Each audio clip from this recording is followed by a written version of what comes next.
Hello friends, welcome back to my channel. ഇന്നത്തെ video നമുക്കിന്നൊരു തലശ്ശേരി ദം ബിരിയാണി ഉണ്ടാക്കിയാലോ. അപ്പോൾ തലശ്ശേരി ബിരിയാണി ഇഷ്ടമുള്ളവർക്കൊക്കെ മസ്റ്റായിട്ടും ട്രൈ ചെയ്യാൻ പറ്റുന്ന ഒരു റെസിപ്പിയാണ് ഇത്. നമുക്ക് വീഡിയോയിലേക്ക് പോവാം. അപ്പോൾ ആദ്യം തന്നെ നമ്മളൊരു പാൻ വെച്ച് അതിലേക്ക് 3 ടീസ്പൂൺ നെയ്യാണ് ഞാൻ ചേർക്കുന്നത്.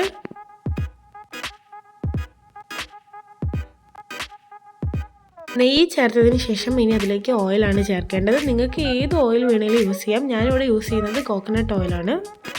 അപ്പോൾ നമ്മുടെ നെയ്യും ഓയിലും ചൂടാവുമ്പോഴത്തേനും അതിലേക്ക് തിന്നായിട്ട് കട്ട് ചെയ്ത് വെച്ച സവോളയാണ് ചേർക്കേണ്ടത്. നമുക്ക് ഈ സവോള വറുത്ത് കോരാനുള്ളതാണ്, അതുകൊണ്ട് ചെറുതായി തന്നെ കട്ട് ചെയ്യണം. സവോള ചേർത്തതിന് ശേഷം നമ്മൾ ഫ്ലെയിം മീഡിയം ടു ഹൈയിലാണ് വെക്കേണ്ടത്.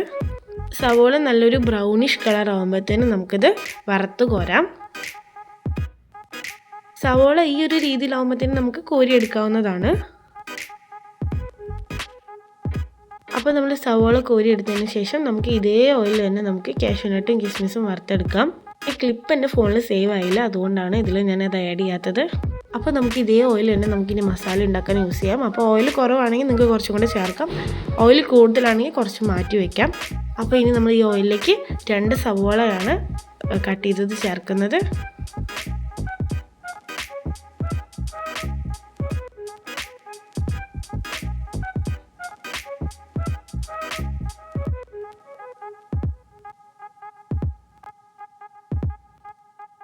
ഇനി നമുക്ക് സവോള പെട്ടെന്ന് വഴന്ന് കിട്ടാൻ വേണ്ടിയിട്ട് നമുക്ക് കുറച്ച് ഉപ്പും കൂടെ ചേർക്കാവുന്നതാണ്. സവോള നല്ല രീതിയിൽ മുരിഞ്ഞ് വരണം. സവോള ഇതുപോലെ ബ്രൗണിഷ് കളർ ആകുമ്പോഴത്തേനും ഇനി അതിലേക്ക് നമുക്ക് പച്ചമുളക്, ഇഞ്ചി, വെളുത്തുള്ളി എന്നിവ ചതച്ച് വെച്ചത് നമുക്ക് ചേർക്കാം. പച്ചമുളക് കുറച്ച് കൂടുതൽ എടുക്കണം, കാരണം നമ്മൾ ഇതിൽ മുളക് പൊടി ചേർക്കില്ല.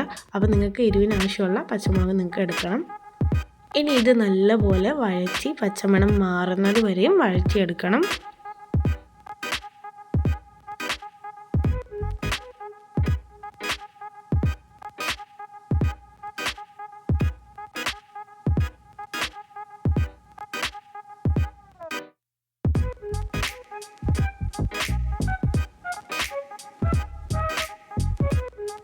പച്ചമണമൊക്കെ മാറുമ്പോഴത്തേനും നമുക്കതിലേക്ക് കുറച്ച് കറിവേപ്പില കൂടെ ചേർക്കാം. കറിവേപ്പില ചേർത്തതിന് ശേഷം നമുക്കിനി പൊടികൾ ചേർക്കാം.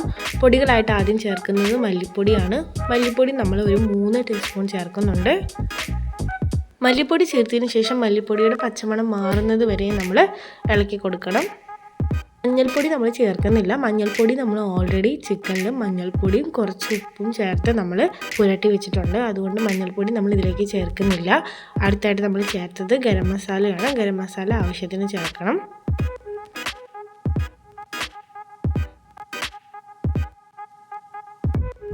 ഗരം മസാല ചേർത്തതിന് ശേഷം നമ്മളിനി പച്ചമണം മാറുന്നത് വരെ ഇളക്കണം.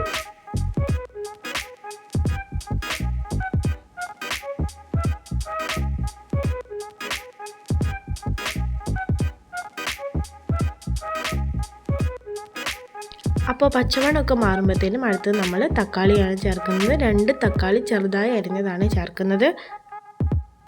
തക്കാളി ചേർത്ത് നല്ലപോലെ വഴറ്റണം. തക്കാളി അത്യാവശ്യം വെന്ത് ഉടയുന്നത് വരെയും നമ്മൾ വേവിക്കണം.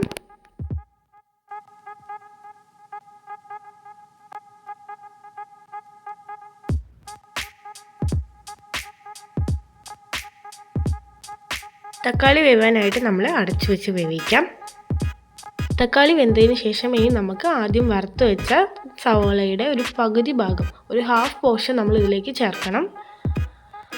മലബാർ സ്റ്റൈൽ ബിരിയാണികളിലൊക്കെ മെയിനായിട്ടുള്ളൊരു ഭാഗമാണ് ഇത്. നമ്മൾ വറുത്ത് വെച്ചേക്കുന്ന സവോളയുടെ ഒരു ഹാഫ് പോർഷൻ എന്തായാലും ചേർക്കണം, നിങ്ങൾ സ്കിപ്പ് ചെയ്യരുത്.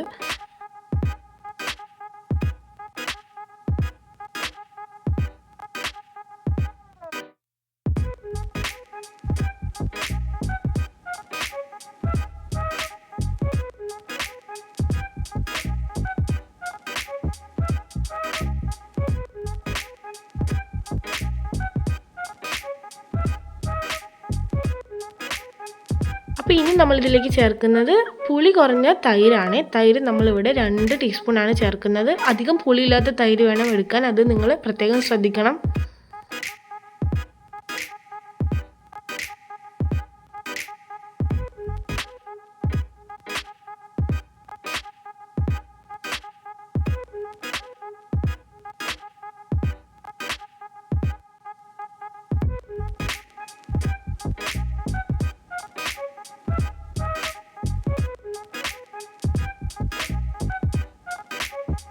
തൈരും കൂടി ചേർത്ത് നല്ലപോലെ വഴറ്റിയതിന് ശേഷം ഇനി ഇതിലേക്ക് നമുക്ക് മല്ലിയില ചേർക്കാം.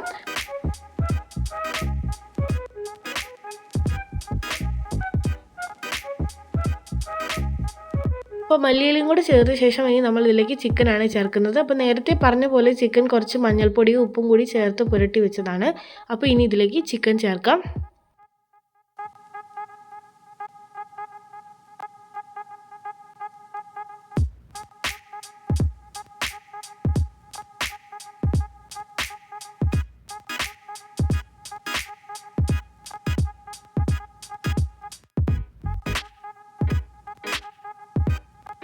ചിക്കനും മസാലയും നല്ലപോലെ മിക്സാക്കി ഇനി നമ്മൾക്കിത് അടച്ച് വെച്ച് വേവിക്കണം. ഒരു 10 മിനിറ്റ് നമുക്ക് അടച്ച് വെച്ച് ലോ ഫ്ലെയിമിലിട്ട് വേവിക്കാം.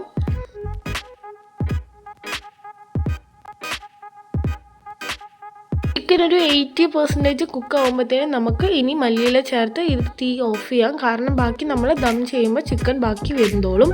അപ്പോൾ ഫുള്ളായിട്ട് നിങ്ങൾ ചിക്കൻ വേവിക്കരുത്. ഒരു 70 or 80% മാത്രമേ ചിക്കൻ വേവിക്കാൻ പാടുള്ളൂ.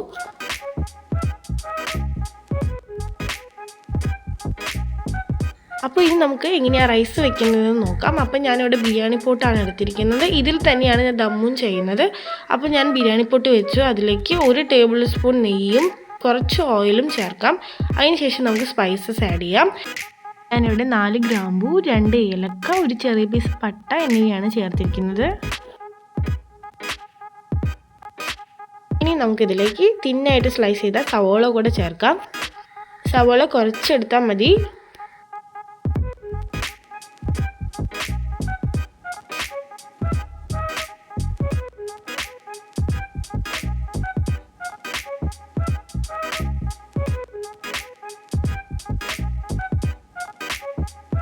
അപ്പോൾ സവോളയെല്ലാം ചെറുതായി വഴന്ന് വരുമ്പോഴത്തേനും ഇനി ഇതിലേക്ക് നമുക്ക് റൈസ് ചേർക്കാം. ഞാനിവിടെ എടുത്തിരിക്കുന്നത് കൈമ റൈസാണ്.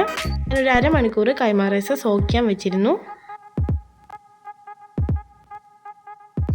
ഞാനിവിടെ 3 ഗ്ലാസ് കൈമ റൈസാണ് എടുത്തിരിക്കുന്നത്. അപ്പോൾ നമ്മൾ റൈസ് ചേർത്തതിന് ശേഷം നല്ലപോലെ വഴറ്റണം. അതിലെ വെള്ളത്തിൻ്റെ അംശമൊക്കെ മാറുന്നത് വരെയും വഴറ്റണം. അപ്പോൾ റൈസൊക്കെ കുറച്ച് ഡ്രൈ ആകുമ്പോഴത്തേനും ഇനി ഇതിലേക്ക് നമുക്ക് വെള്ളം ചേർക്കാം. 3 ഗ്ലാസ് കൈമ റൈസാണ് ഞാൻ എടുത്തിരിക്കുന്നത്. 1 ഗ്ലാസ് അരിക്ക് 1.5 ഗ്ലാസ് വെള്ളം എന്ന രീതിയിലാണ് നമ്മൾ വെള്ളം എടുക്കേണ്ടത്. അപ്പോൾ അതായത് ഞാനിവിടെ 3 ഗ്ലാസ് കൈമ റൈസ് എടുത്തിട്ടുണ്ട്. അതിന് 4.5 ഗ്ലാസ് വെള്ളം നമ്മൾ ചേർക്കണം.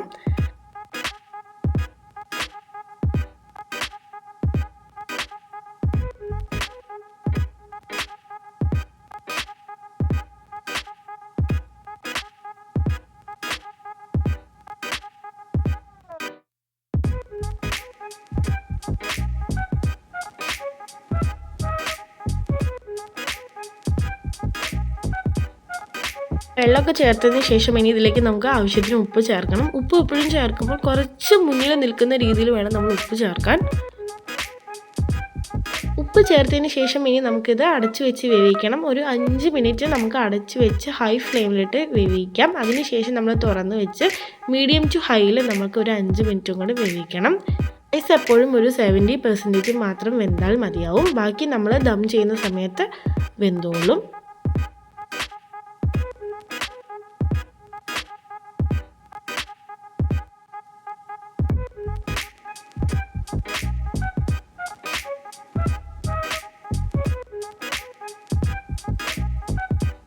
അപ്പോൾ ഇതാ നമ്മുടെ റൈസൊക്കെ ഒരു 70% വെന്തിട്ടുണ്ട്. ഇനി നമുക്ക് ദം ചെയ്യാം. അപ്പോൾ ദം ചെയ്യാൻ ഈ ബിരിയാണി പൊടി തന്നെയാണ് ഞാൻ ദം ചെയ്യുന്നത്. താഴത്തെ ലെയറായിട്ട് ഞാൻ റൈസാണ് കൊടുക്കുന്നത്. നിങ്ങൾക്ക് വേണമെങ്കിൽ താഴത്തെ ലെയർ ചിക്കൻ്റെ ഗ്രേവി നമുക്ക് കൊടുക്കാം. പക്ഷേ ഞാൻ റൈസാണ് കൊടുക്കുന്നത്. അപ്പോൾ ഇതാ നമ്മൾ അതിലേക്ക് നേരത്തെ വറുത്ത് വെച്ച സവോളയും കാഷ്നട്ടും കിസ്മിസും ഒക്കെ ചേർത്തു.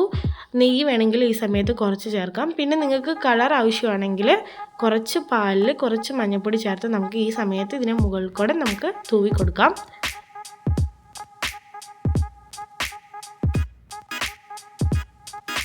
ഇതിലേക്ക് നമുക്കിനി ചിക്കൻ്റെ ഗ്രേവി ചേർക്കാം. നമ്മൾ നേരത്തെ തയ്യാറാക്കി വെച്ച ചിക്കൻ്റെ മസാലയാണിത്. അത് ഫുള്ളായിട്ട് ഞാൻ ഈ ലെയറിൽ ഇടുകയാണ്.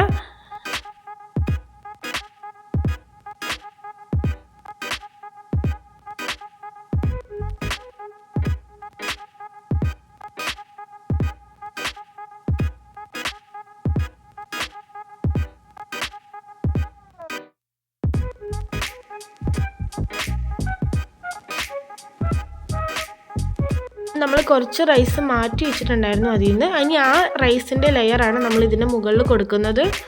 റൈസൊക്കെ ഇട്ട് നല്ലപോലെ എല്ലാ ഭാഗത്തേക്കും അത് ഫുൾ കവർ ചെയ്യണം നമ്മൾ.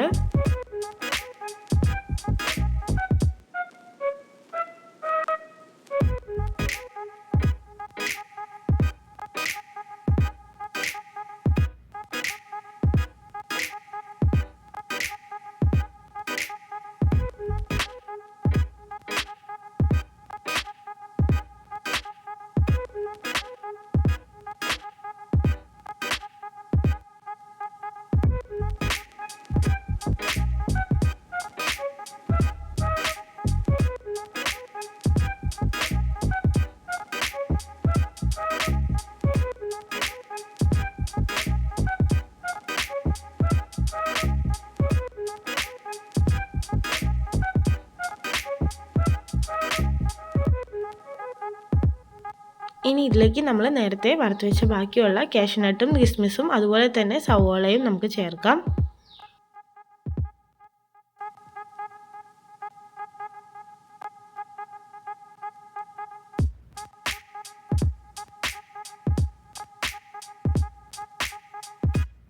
ഇനി നമ്മൾ മല്ലിയിലയും പുതിനയിലയും ആണ് ചേർക്കുന്നത്.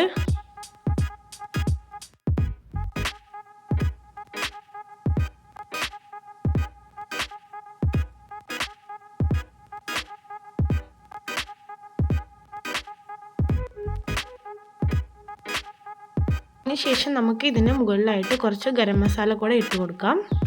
അതിനുശേഷം നമുക്ക് നെയ്യ് ചേർക്കാം. നമ്മുടെ ആവശ്യത്തിന് അത്യാവശ്യം നെയ്യ് ചേർക്കാം മുകളിലായിട്ട്. നെയ്യും കൂടി ചേർത്ത് കഴിഞ്ഞാൽ നമ്മുടെ ദമ്മിടൽ കഴിഞ്ഞു. ഇനി ദേ അടച്ച് വെച്ചിട്ട് നമുക്ക് ലോ ഫ്ലെയിമിൽ ഒരു 10 മിനിറ്റ് നമുക്ക് വെക്കാം. ഇതിന് മുകളിലായിട്ട് നമുക്ക് മൈദ കൊണ്ട് വേണമെങ്കിൽ കവറിങ് കൊടുക്കാം, അല്ലെങ്കിൽ അലുമിനിയം ഫോയിൽ കൊണ്ട് നമുക്ക് കവറിങ് കൊടുക്കാം. ഞാനിപ്പോൾ തൽക്കാലം അത് ചെയ്യുന്നില്ല. നിങ്ങൾക്ക് ഇതിൻ്റെ എയർ പുറത്ത് പോകാതിരിക്കാൻ വേണ്ടിയിട്ട് അങ്ങനെ ചെയ്യാം. അപ്പോൾ ഒരു 10 മിനിറ്റ് അങ്ങനെ ലോ ഫ്ലെയിമിൽ ഇട്ടതിന് ശേഷം പിന്നെ ഒരു അരമണിക്കൂർ കഴിഞ്ഞിട്ടാണ് ഞാൻ തുറക്കുന്നത്. തുറക്കുമ്പോഴത്തേനും ഇതാ ഇങ്ങനെയാണ് നമ്മുടെ ദം ബിരിയാണി ഇവിടെ അടിപൊളിയായിട്ട് റെഡി ആയിട്ടുണ്ട്. ഓവർ മസാലാസ് ഒന്നും ഇല്ലാത്ത നല്ലൊരു മൈൽഡ് ആയിട്ടുള്ള ഒരു തലശ്ശേരി ബിരിയാണിയാണിത്. നിങ്ങൾക്ക് തലശ്ശേരി ബിരിയാണി ഇഷ്ടമാണെങ്കിൽ നിങ്ങൾ മസ്റ്റായിട്ടും ട്രൈ ചെയ്ത് നോക്കണം. നല്ലൊരു ബിരിയാണിയാണിത്. അപ്പോൾ ഈ ബിരിയാണിയുടെ കൂടെ സെർവ് ചെയ്യാൻ പറ്റുന്ന നല്ലൊരു റൈത്തയുടെ റെസിപ്പി ഞാൻ ഓൾറെഡി എൻ്റെ ചാനലിൽ ഷോർട്സ് ആയിട്ട് അപ്ലോഡ് ചെയ്തിട്ടുണ്ട്. നിങ്ങൾ അതും കൂടെ കയറി ചെക്ക് ചെയ്ത് നോക്കണം. അപ്പോൾ ഇന്നത്തെ വീഡിയോ നിങ്ങൾക്ക് ഇഷ്ടപ്പെട്ടിട്ടുണ്ടെങ്കിൽ ലൈക്ക് ചെയ്യണം, അതുപോലെ തന്നെ നമ്മുടെ ചാനൽ സബ്സ്ക്രൈബും ചെയ്യണം. അടുത്തൊരു നല്ലൊരു വീഡിയോ ആയിട്ട് കാണാം. അപ്പോൾ ഓക്കെ, ബൈ ഫ്രണ്ട്സ്.